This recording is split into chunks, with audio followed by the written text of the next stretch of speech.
So don't be shy to let me know in the comments if you want me to continue reading these, or if you're curious about other potential cultures or religions or stories. I am currently dressed in a kimono that I got on a trip I took to Tokyo,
invites and female who invites, respectively. They came down from their heaven to the oily mass by a bridge, generally agreed to have been a rainbow. Izanagi disturbed the primeval ocean with his spear, and the drops from its tip congealed and in falling formed the island of Onokoro, or self-coagulating. This is one of the early suggestions of phallicism in Japanese mythology. Although Izanagi and Izanami were supposedly brother and sister, they married on the island. They learned the art of lovemaking by watching a pair of wagtails, and these water birds are still associated with the couple. Even the god of scarecrows cannot frighten wagtails, a blessing given the birds at their creation. Among the offspring of the two were geographical landmarks, including the rest of the Japanese islands, waterfalls, and mountains, trees, herbs, and the wind. The wind completed the creation of Japan, for he it was who blew away the hasty mists and revealed the scattered islands for the first time. The first child of the two gods was miscarried, and this jellyfish-like creature was, not surprisingly, put into the sea. All of their other children survived. The last to be born after the string of islands had been formed and populated was the cause of his mother's death. He was the god of fire. After his birth, Izanami became ill with a burning fever, which finally killed her. She went to the underworld, Yomi, the land of gloom, but Izanagi followed her there in spite of her protests. She chased him, aided by hideous female spirits, in order to punish him for pursuing her, but he just managed to escape back to the world. At the entrance of Yomi, she screamed after him that in revenge she would denude the world of its inhabitants by destroying 1,000 daily. Izanagi replied that he would create 1,500 each day. In this story, not only did the pair, through their marriage and progeny, establish a pattern of nature for all time, but through their divorce, they created mortal life and death.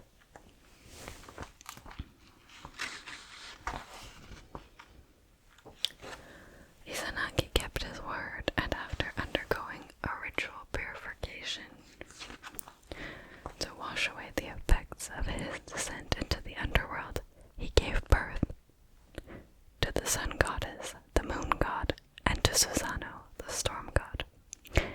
In one version, it is told that these three were created from Izanagi's eyes. Some of these names you may recognize from anime, one in particular. Amaterasu, the sun goddess. Many myths explain natural phenomena. The sun and moon, brother and sister, have an uneasy relationship and sit in their celestial land, which is curiously like Japan in structure, with their backs to one another, hence day and night. The sun goddess, Amaterasu, is looked upon as a deity from whom the imperial family is descended. Of the host of stories connected with her, one of the best known is that of her withdrawal into a cave. Amaterasu and Susanoo were not friends. As the storm god, he was a troublesome character.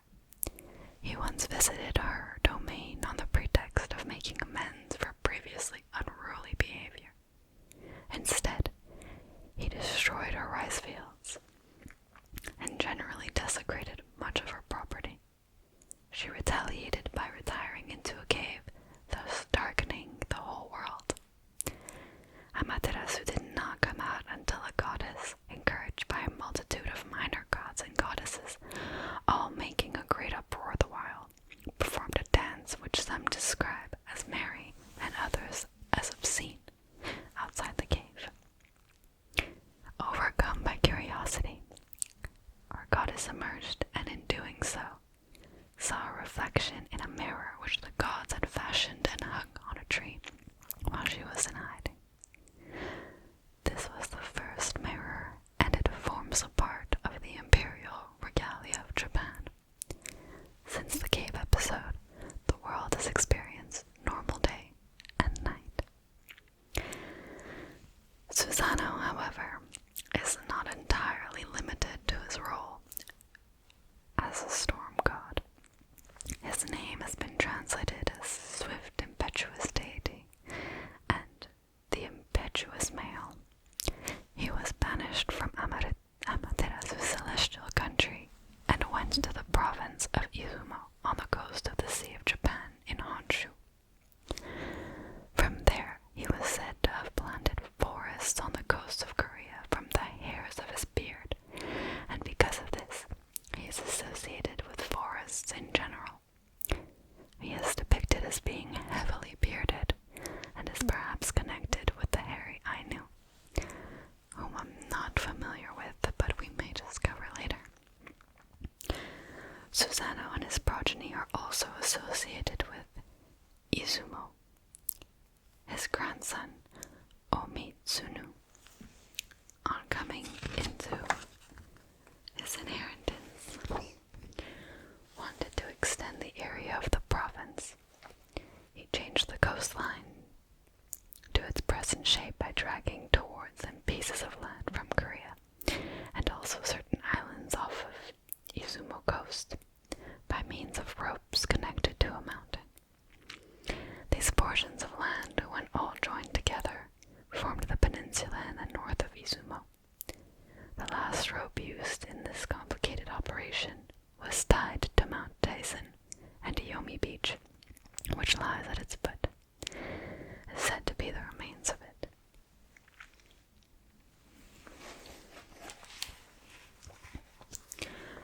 Many other stories are told about Susanoo in good or evil guise. One of the most popular tells how he killed an 8-headed dragon in Izumo. He did this by making it drunk with 8 bowls of sake. In one version, the sake is poisoned. Susanoo used his courage and cunning to kill the dragon in order to rescue a minor goddess, a girl, whose many sisters had been eaten in turn annually by this very dragon. The heroine in the story was the last surviving daughter of the family, and as could be expected, she married Susanoo. Their children pass into the mythical history of Japan and beyond. In the tale of the dead dragon, Susanoo found the sword, which is another part of the imperial regalia. During one of the infrequent periods when he and his sister were amiably disposed towards one another, he gave it to Amaterasu.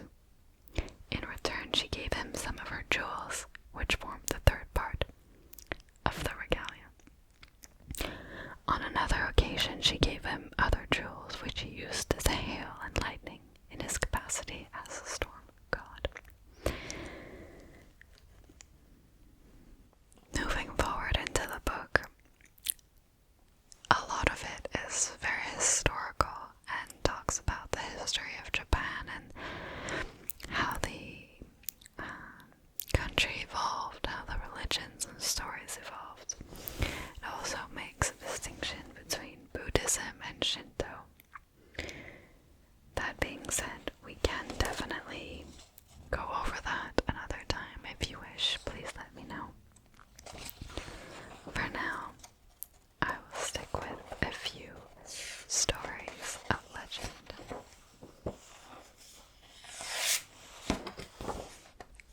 Let's read about Tangu.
thought this to be the vengeance of the tangu, whom he had flagrantly impersonated. In another tale, a boy teased a tangu by pretending he could see the wonders of the heavens by looking through a hollow piece of bamboo. The tangu, distraught with curiosity, eventually succeeded in getting the boy to part with the stick by exchanging it for his straw cloak of invisibility. The boy played many tricks on his family and friends when wearing his cloak, but the tangu, who had been deceived by the boy, exacted its revenge, and the boy fell into an icy river, lost the magic cloak, and lived to appreciate the danger of taunting tangu. We also have the stories of the Oni. Oni frequently appear in the old legends. They are devils, often of giant size.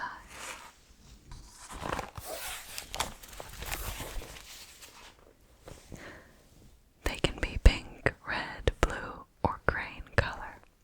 They generally have horns and occasionally 3 eyes.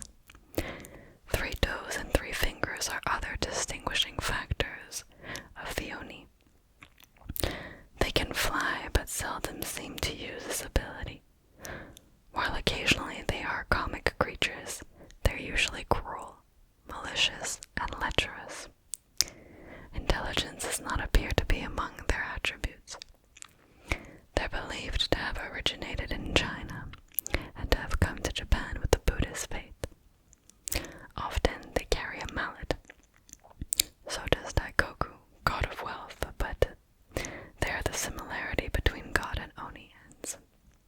In a story related later concerning a hero called Isunboshi, a pair of malevolent Oni carried mallets, and it is not uncommon for them to be depicted carrying an iron-spiked rod and wearing a loincloth of tiger skin.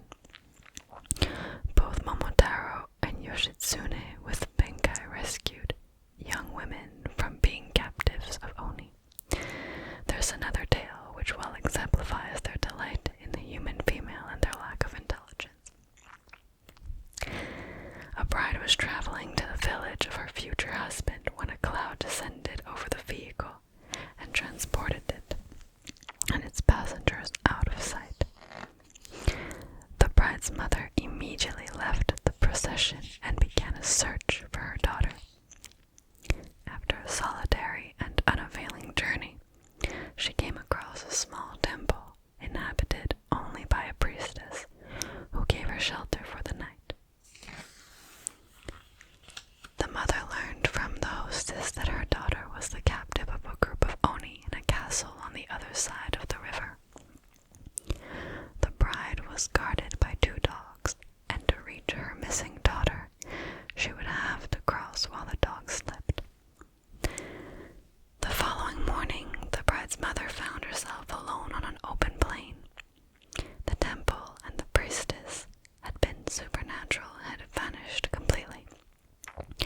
However, there was a river, a bridge, and 2 sleeping dogs as the priestess had described. The woman crossed and found her daughter weaving in the mansion on the other side. In spite of the apparent dangers of their situation, the daughter cooked her mother a meal, then hid her in a stone chest before her captors returned. But the chief Oni had made her his special property, and when he got home, he knew there was another human in the house, for he had in his garden a magical plant which produced a flower every time a mortal ventured in Oni territory. The girl had the inspiration to say she had just discovered she'd become pregnant, which must account for the second flower on the plant. Smart. The explanation delighted the Oni so much, he gathered his retainers around him and they feasted until they became drunk. Eventually, the Oni, who claimed the young woman as his own, demanded that she put him to bed. He slept in a wooden chest with 7 lids, and the girl locked or tucked her down into his sleeping place. During the revelries, the guard dogs had been killed, and so the mother and daughter had no fears about their escape. They went to the building where various vehicles were kept, and as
resist the temptation of telling them that the famous dancing geisha of Sado was really the cat belonging to the old couple.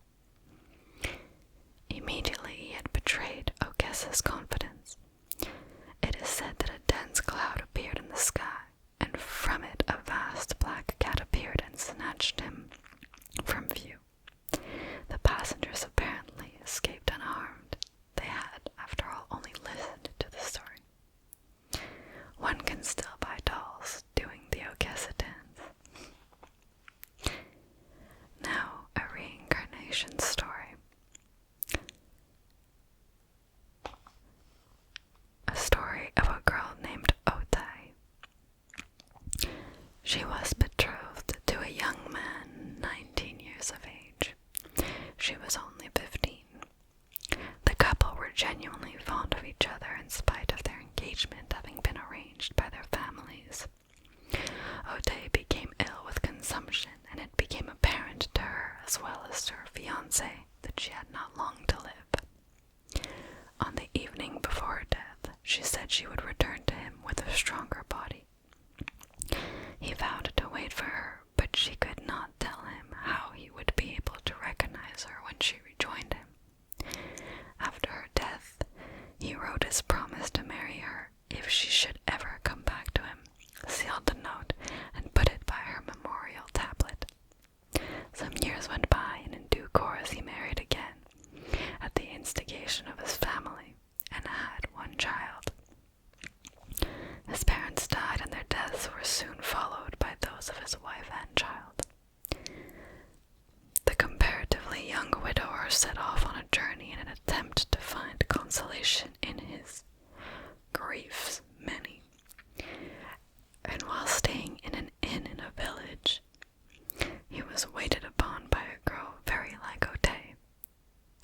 Although he had been fond of his wife, he had always been loyal to the memory of his first love, and the old passion was rekindled at the sight of the girl in the inn.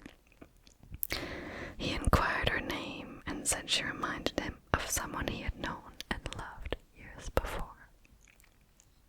She told him she was called Otai, and then, in the voice he used to know so well, said she knew of the written promise he had made to marry her should she return to him. This vow had eased her spirit, she said. Then she fainted.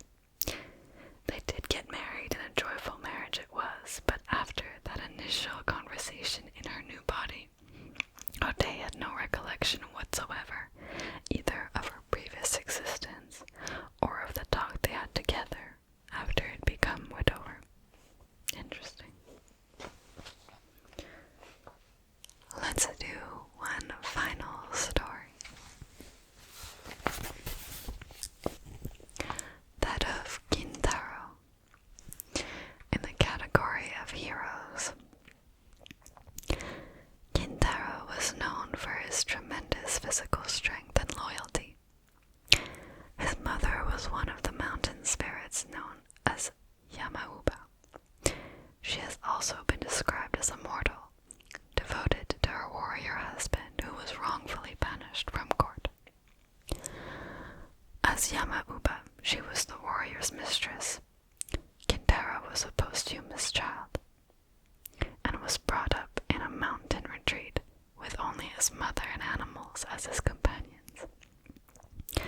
Apparently he was a beautiful child with golden skin. He was, as a small boy, strong to the extent of being able to uproot trees with only one hand. To wrestle with a bear was merely an exercise involving no danger for him.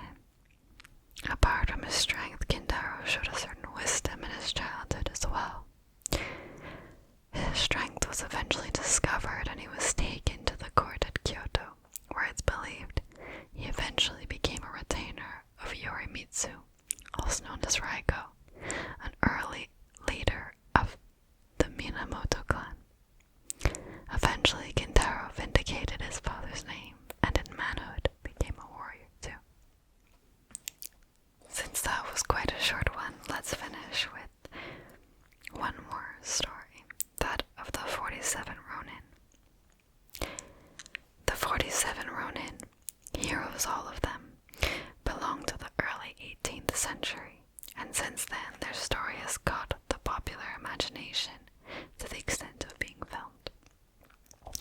In 1702, during the Tokugawa shogunate, 2 daimyo were chosen by the shogun to entertain in Yedo, an embassy from the imperial court of Kyoto. One of the shogun's officials, by the name of Kira Kosuke no Suke, was given the task of teaching them the necessary ceremonial. According to custom, the 2 daimyo gave him presents in return for this instruction, but he was a churlish man and regarded the gifts as being unworthy of his services to them. He despised the 2 noblemen for their lack of knowledge of court etiquette. One of the daimyo had an advisor who, realizing the situation was becoming hazardous, secretly paid Kira Kosuke no Suke a large sum of money.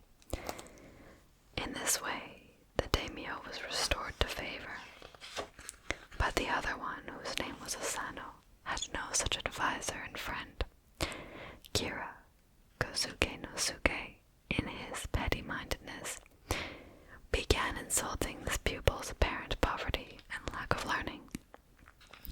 To such behavior there could be only one answer: the preservation of honor by the death of the shogun's official. While the 2 daimyo were receiving instruction of the shogun's palace, Kira Kosuke no Suke made a particularly insulting remark about Asano, at which Asano lost his temper and sprang at him with his dagger. There were too many people present for the blow to be lethal, and Kira was only slightly hurt. Asano was seized by other palace officials. The punishment for such an offense within the precincts of the shogun's residence was to combat harikiri. Asano duly disemboweled himself with the dagger he had used in his attempt on Kira's life. He had 47 samurai retainers. After his death, they had no choice but to disband and become Ronin, masterless samurai. One of the Ronin, named Kuranosuke, became their natural leader. For nearly a year, they all acted as though their master's death called for no retribution, and they were never seen together. But plans were made with the greatest care and stealth, and on the evening of the 14th of December, 1703, the Ronin stormed Kira Kosuke no Suke's mansion. It was snowing at the time, and the attendants did not hear them coming. Kuranosuke attacked the front entrance and his 16-year-old son the back. After a stiff fight, all the defenders were either killed or had run away, with the exception of Kira. Eventually, he was found hiding in a charcoal storehouse on the premises. Kuranosuke commanded him to commit harikiri, but this he would not do.